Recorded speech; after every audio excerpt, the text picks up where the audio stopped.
There is a show behind the show today.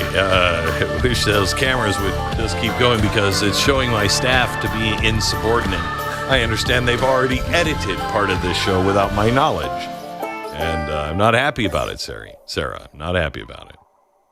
Not. She's not going to respond to me, is she?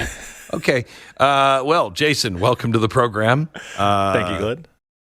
I'm continuing to be abused today. I'm getting fatter by the minute, just like Bowman said.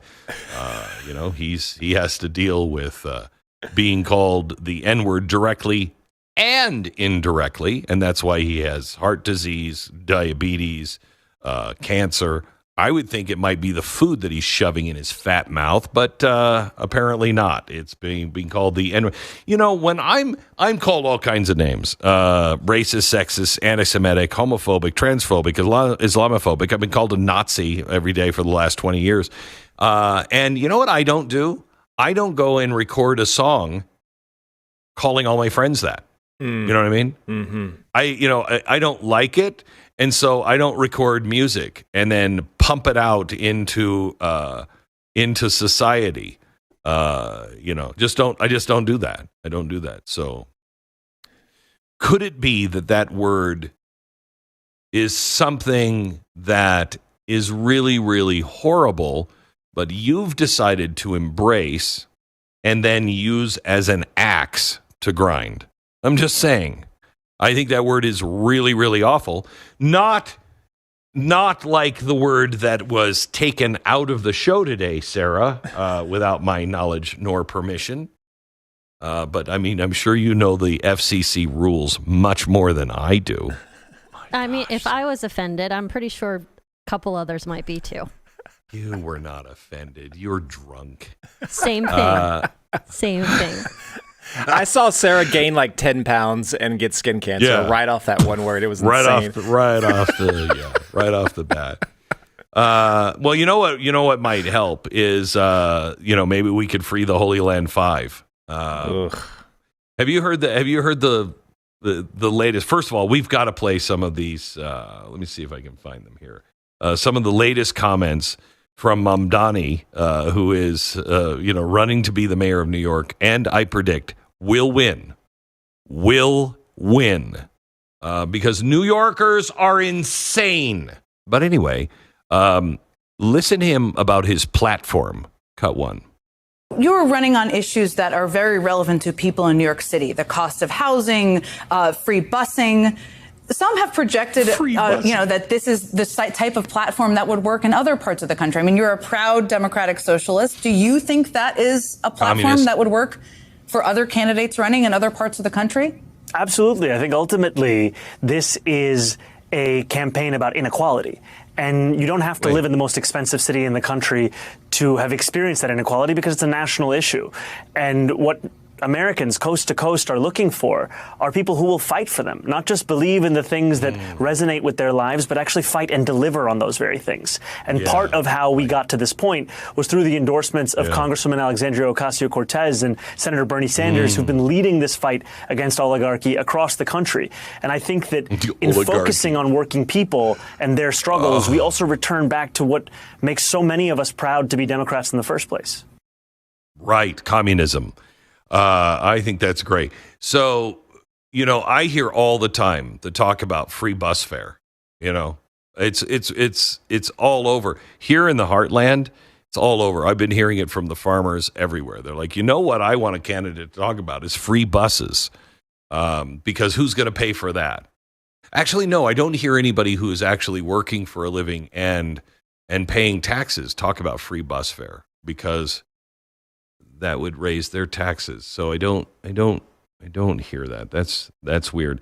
But the good news is he's going to Trump-proof New York City. Cut two. I've proposed is that we raise $10 billion to pay for our entire economic agenda and start to Trump-proof our city, because we know he'll use federal funding as leverage over this city. And we will do so in two key ways. The first is to match the state's top corporate tax rate to that of New Jersey. We are at 7.25%. They're at 11.5%. Corporations can pay it over there. They can pay it over here. And the beauty of it is that it doesn't just apply to corporations headquartered in New York City. Because when you say this, people will say, well, they're going to go to Florida. wherever you are headquartered, as long as you do business in the state of New York, you are taxable for that corporate tax. We're talking about corporations that are making millions of dollars, not in revenue, but in profit. And the second is taxing the top 1% of New Yorkers. We're talking about people who make $1 million a year or more, taxing them just by a flat 2% tax increase. And I know if 50 Cent is listening, he's not going to be happy about this. He tends to not like this tax policy, but I want to be very clear. This is about $20,000 a year. It's a rounding error. And all of these things together, they make every New Yorker's life better, including those who are actually getting taxed. Right. It does. I know, when they increase my taxes, I think to myself, this is making my life better. Who doesn't think that? Honestly, who doesn't think that? So let me just see if I get this right. Help me out here, Jason, because I'm a little fuzzy. I'm a little tired today, so I can't do the math. I don't think I could do math this complicated. So it doesn't matter if you're headquartered in New York or New York City. If you are going to do any kind of business in New York, they're going to take your tax rate to, what did he say, 7.5 to... Over 11. Over 11%. And that is for the privilege of selling your product or doing any business in New York. Right. I got news for you. I'm totally fine, pulling out of New York, making sure that nothing... New York, you're on your own. Good luck with that. I'm sorry. I don't think you can do that. Well, you can if you're the European Union, and that's working out really well for them. But I don't think it's going to work out well for New York. Now, he did compare it to New Jersey, which is a booming business state. That is seriously. That is, people are lining up with U-Hauls just to get into that state, mainly so they can pick up their stuff and get out of that state. But I think that's going to work out well.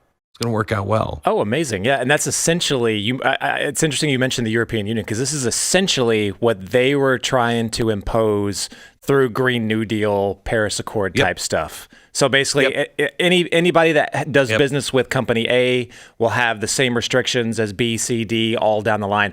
Good luck, New York, because you are done. The economic engine of the world is done if you do these things. But I think that he doesn't understand, or maybe he does, I don't know. But the mayor of New York City can't really do these things. Maybe this is just populism on a far left corner. No, he could do these things along with his city council. So he's going to need the city council. I think he might even need the governor. Which is not going to be hard. Not going to be hard. It's New York, Jason. York. I've lived there. It's going to be very easy. Very easy. That is the entire Communist Party. You're like, hey, do the communist parties, do they have Communist Party of New York? Do they have meetings? Yeah. What day is the city council meeting? I mean, really, that's the way it is. So you got that going for you. Now, the other thing that I really like is this guy has deep economic experience. First of all, he was in a movie directed by his mother. And he speaks in several different accents, including, strangely, an Indian accent.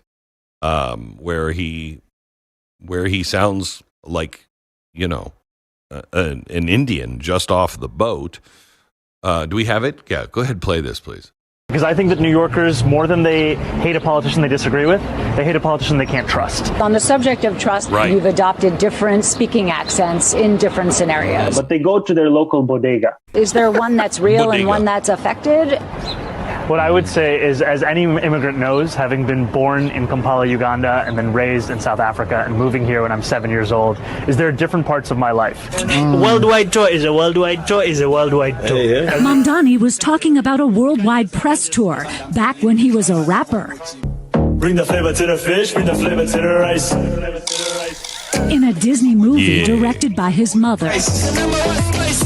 Nepotism and hard work Mommy got me. goes a long way. Here in New York City, goes a this long is way. how I speak. Listen to that. A long way. This hard work goes a long way. What the hell is that? What a phony this guy is. A lot of hard work, it goes a long way. Mommy put me under her skirt when I was 5.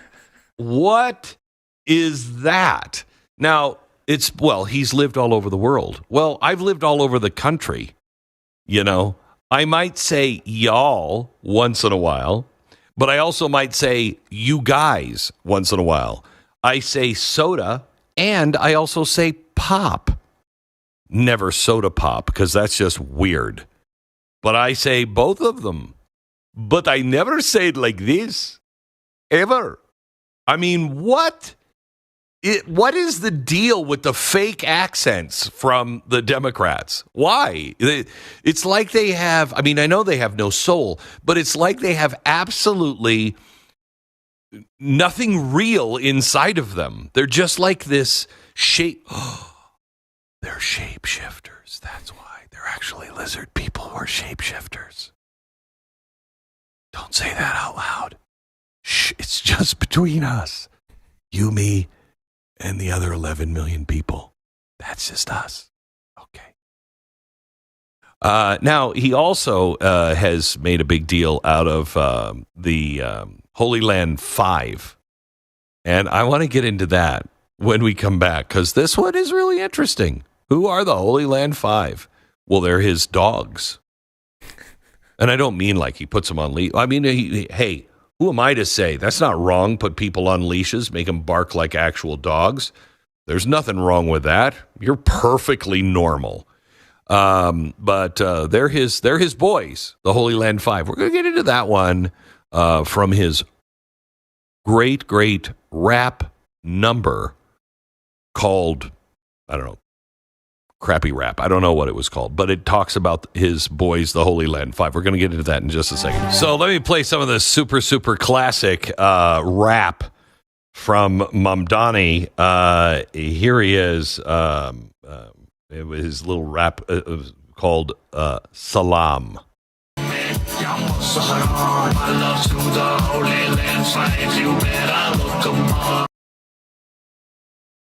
Yeah, I have no idea what he just said in that. But that's, I mean, I'm like that with all rap songs. So what he said was, me, Alamo, Zohran, my love to the Holy Land 5, you better look them up. All right, so we did a long time ago. But here to refresh our memory is Jason Buttrill. Jason, the Holy Land 5, could you bring America back up to speed? What's crazy is, unless you are in some way connected ideologically to this, there's no real reason why most people would ever heard of the Holy Land 5 or the Holy Land Foundation. And I've been accused of throwing on a few tinfoil hats in my time. But, I mean, this is pretty dang blatant on what his motivations are. The guy behind the guy. So just to, like you said, refresh, the Holy Land 5, this comes from a court case, the United States of America versus the Holy Land Foundation. So in a nutshell, this case revealed for the very first time an elaborate scheme launched by the Muslim Brotherhood to shift sentiment. Hang on just a sec. Let me just for those who are keeping score, Muslim Brotherhood, bad. Okay, so I just want to speak down to, or I mean, just clarify to some people who may have voted last week. I just want to keep score here. Holy Land Foundation, bad. Muslim Brotherhood, worse. Okay, go ahead. Yeah, we're going way back in the history books here because Muslim Brotherhood, I'll go even further. They're the ones that created modern day Salafist jihadism. So modern day terrorists like Osama bin Laden, they all took reference from the grandfather of terrorism. His name was Hassan Banna. Anyway, this case was all about funneling money to the American organization that would get sentiment, cash, everything to funnel back to Hamas and kill Jews and lead to things like October 7th. So he's praising these guys that got busted in this case. Insane. Right. Now, here's the bad thing. In Canada, the youth are now looking at the clerics of Iran with higher regard than they do the United States of America. This guy is going to do for Islam what Barack Obama did for Marxism. Mark my word.